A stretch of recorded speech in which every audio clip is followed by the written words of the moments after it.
চানখারপুলে গণহত্যার মামলায় ৮ জনকে অভিযুক্ত করে ট্রাইব্যুনালে প্রতিবেদন। এটি তদন্ত সংস্থার প্রথম পূর্ণাঙ্গ রিপোর্ট।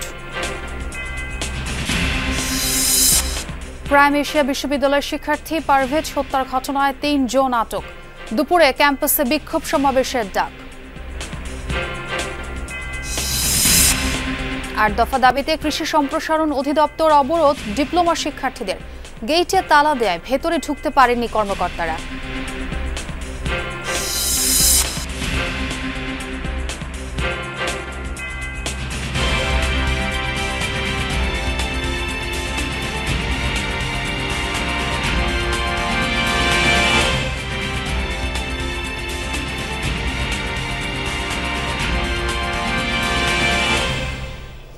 আমন্ত্রণ যমুনা নিউজে, আপনাদের সঙ্গে আছে আমি ছোয়া খন্দকার। এতক্ষণ শিরোনামগুলো শুনছিলেন।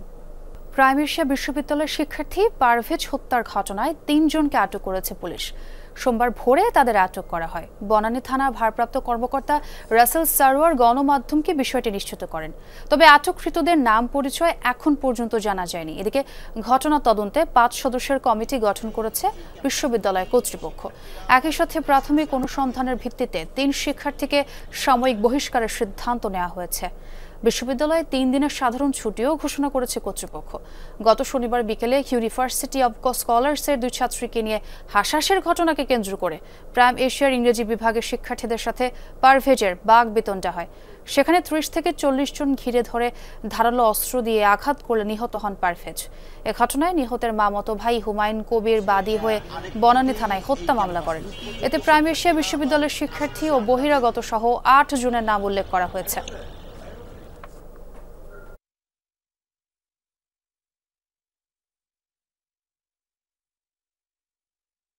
তারা তো অবশ্যই ইনভলভ ছিল। আমরা সিসি ক্যামেরা সবকিছু মিলেই আমরা যেটা ইনভেস্টিগেশন প্রাইমারি লেভেলে করেছি, যে ৩ জন মানে ইনভলভ ছিল মেইনলি, তাদের আমরা সাময়িকভাবে বরখাস্ত করেছি এবং একটা আমরা তদন্ত কমিটি গঠন করে দিয়েছি প্রক্টোরিয়াল বডি থেকে ৫ সদস্য বিশিষ্ট।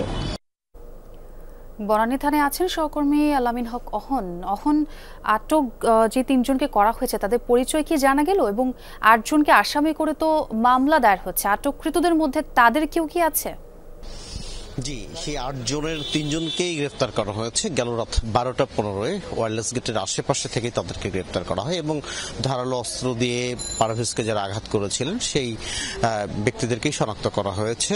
বনানী থানায় রয়েছেন সেই ৩ জন দুর্বৃত্ত এবং বনানী থানায় তাদেরকে গ্রেফতার করে আনা হয়।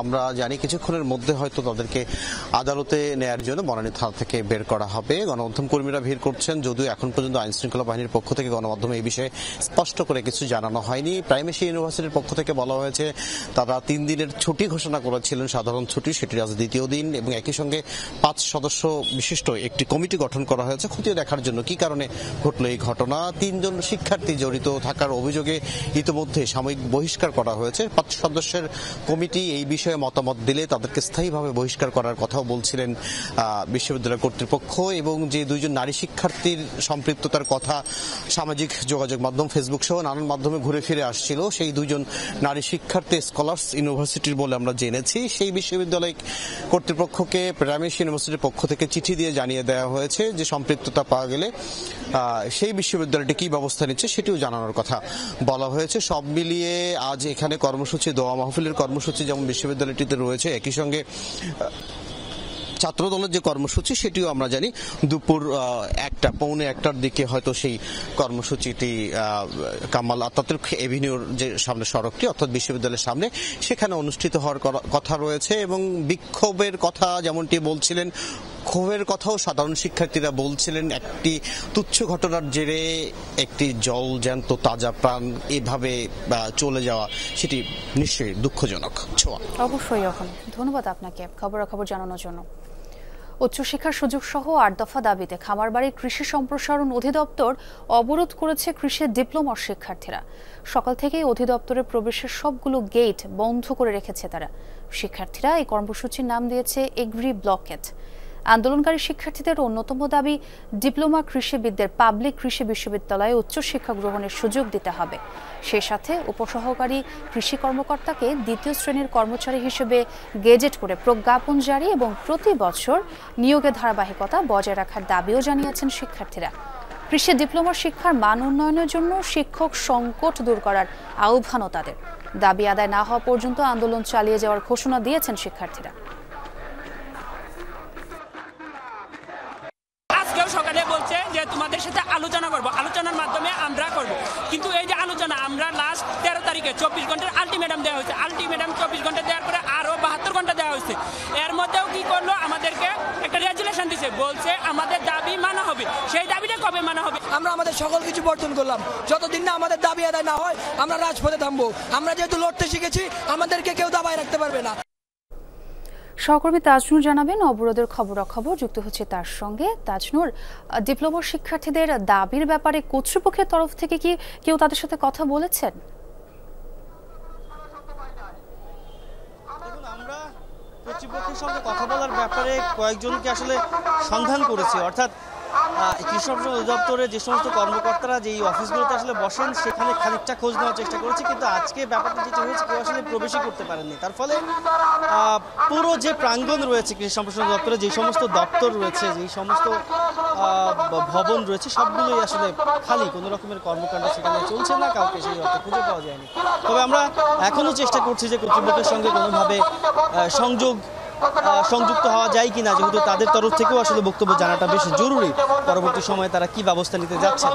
আমরা এই ফটকের বাইরে অর্থাৎ সড়কের দিকে যে অংশটি রয়েছে সেখানে আমরা দেখেছি আইন শৃঙ্খলা বাহিনীর বেশ একটা তৎপর অবস্থান। তারা সকাল থেকেই এই জায়গাটি বেশ কোনো রকমের যেন কোনো রকম অস্থিতিশীল পরিস্থিতি তৈরি না হয় সেই ব্যাপারটি তারা গুরুত্বের সঙ্গে দেখছেন এবং বেশ একরকমের একটি মানব বলয় তৈরি করে মূল ফটকের সামনে তারা অবস্থান নিয়েছেন।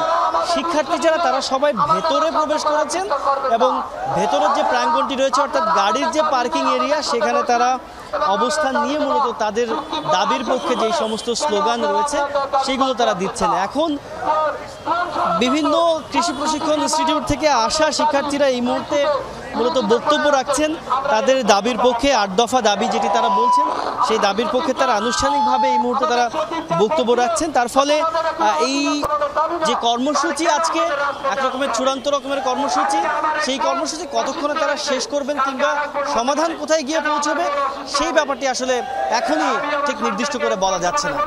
জি তাজনুর, এবং শিক্ষার্থীদের স্লোগানও আমরা শুনছিলাম। ধন্যবাদ আপনাকে যোগ দেওয়ার জন্য। পরিবর্তিত পরিস্থিতিতে বাধা বৈষম্য থাকা সত্ত্বেও অন্তর্ভুক্তিমূলক এবং জলবায়ু সহনশীল অর্থনৈতিক কাঠামো তৈরিতে কাজ করে যাচ্ছে Bangladesh.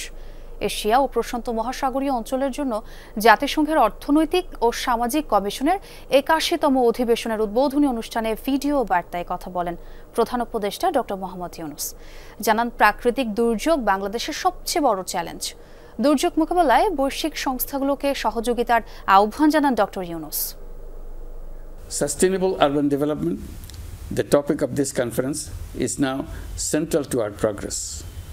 With one of the highest population densities in the world, Bangladesh faces acute urban challenges: climate vulnerability, infrastructure gaps, and social inequality. We must ensure our urban transformation is not only economically sound, but also socially inclusive and environmentally sustainable. কর ন্যায্যতা নিশ্চিত করার আহ্বান জানিয়েছে Centre for Policy Dialogue CPD. বলছে, VAT ব্যবস্থাপনায় বড় ধরনের সংস্কার প্রয়োজন। সকালে সংস্থাটি কর্পোরেট ইনকাম ট্যাক্স বিষয়ে ব্রিফিং করে। সিপিডির গবেষণা পরিচালক ডক্টর খন্দকার গোলাম মুয়াজ্জেম জানান, সার্বিক রাজস্ব আদায়ে কর্পোরেট ট্যাক্সের অবদান বাড়ছে। 2024 সালে বেড়ে দাঁড়িয়েছে 20%। বলেন, কর ছাড় নিয়ে বিভিন্ন খাতের দাবি দেওয়ার কারণে সার্বিক রাজস্ব আদায়ে নেতিবাচক প্রভাব পড়ে। চাপে পড়ে এনবিআর। জিডিপি প্রবৃদ্ধির গতি কম থাকা অবস্থায় রাজস্ব খাতের সংস্কার হলে বৈষম্য কমাতে সহায়তা করে। সিপিডি মনে করে কর জিডিপির অনুপাত অন্তত 15% হওয়া উচিত। বাংলাদেশ যেহেতু স্বল্পোন্নত দেশের উদ্যোগকে গ্রহণ শুরু করেছে এবং আগামী দিনের প্রেক্ষাপটে অভ্যন্তরীণ রাজস্ব আহরণ এবং সেখানে কর্পোরেট কর একটি গুরুত্বপূর্ণ ভূমিকা পালন করবে, সেই প্রেক্ষাপটে এই কর ন্যায্যতার বিষয়টি এখন থেকেই গুরুত্বের সাথে সরকারের বিবেচনা করা দরকার। খাগড়াছড়িতে অপহৃত চট্টগ্রাম বিশ্ববিদ্যালয়ের 5 শিক্ষার্থী সহ 6 জনের খোঁজে যৌথ বাহিনীর অভিযানে সন্ধান মিলেছে পাহাড়ি সশস্ত্র সংগঠন ইউপিডিএফ এর একটি আস্তানার। ভোরে সদরের ভাইবোনছড়া ইউনিয়নের পূর্ণচন্দ্র কারবারি পাড়ায় ইউপিডিএফ এর এই আস্তানার সন্ধান মেলে। আইন শৃঙ্খলা বাহিনী জানায় এই এলাকার একটি বাড়িতে ইউপিডিএফ এর লোকজন আছে এমন তথ্যের ভিত্তিতে অভিযান শুরু হয়। এ সময় সন্ত্রাসীরা পালিয়ে গেলেও তাদের ব্যবহৃত বিভিন্ন সামরিক পোশাক, সাংগঠনিক নথিপত্র, বই, গুলি, খাদ্য সামগ্রী সহ বিভিন্ন সরঞ্জাম উদ্ধার করা হয়। অপহৃতদের খোঁজ না মেলা পর্যন্ত অভিযান চলবে বলে জানিয়েছেন কর্মকর্তারা।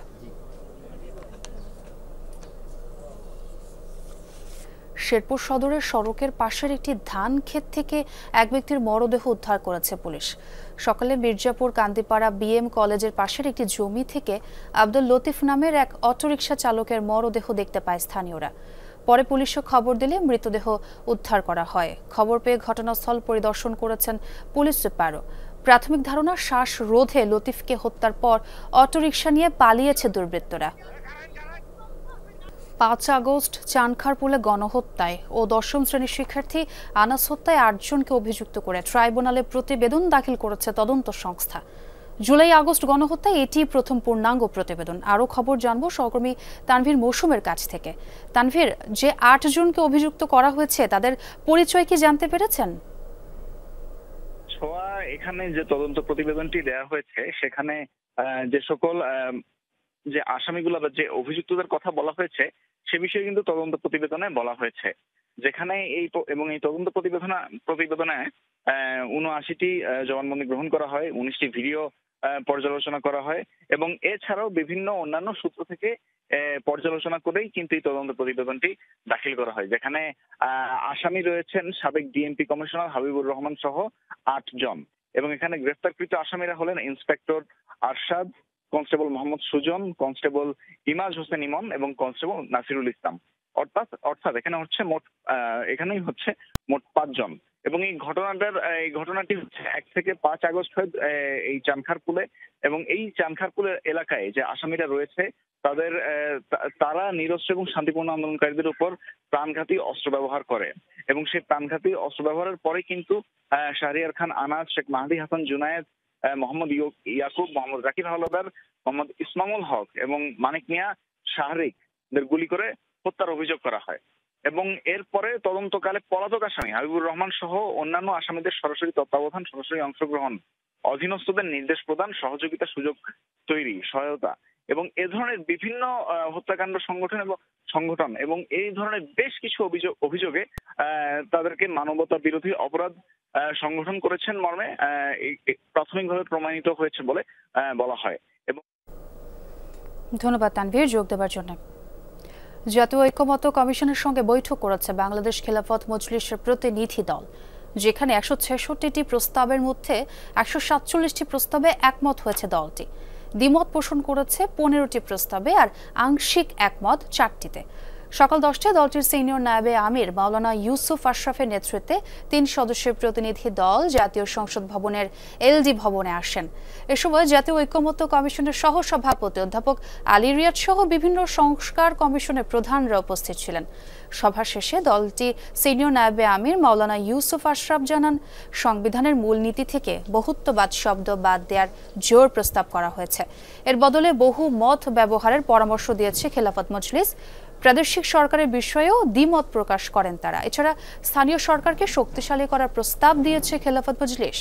নির্বাচন ইস্যুতে দলটির পক্ষ থেকে জানানো হয়, ফ্যাসিস্ট সরকারে যারা দোষী তাদের বিচার ও প্রয়োজনীয় সংস্কার দৃশ্যমান হওয়ার আগে নির্বাচন চান না তারা।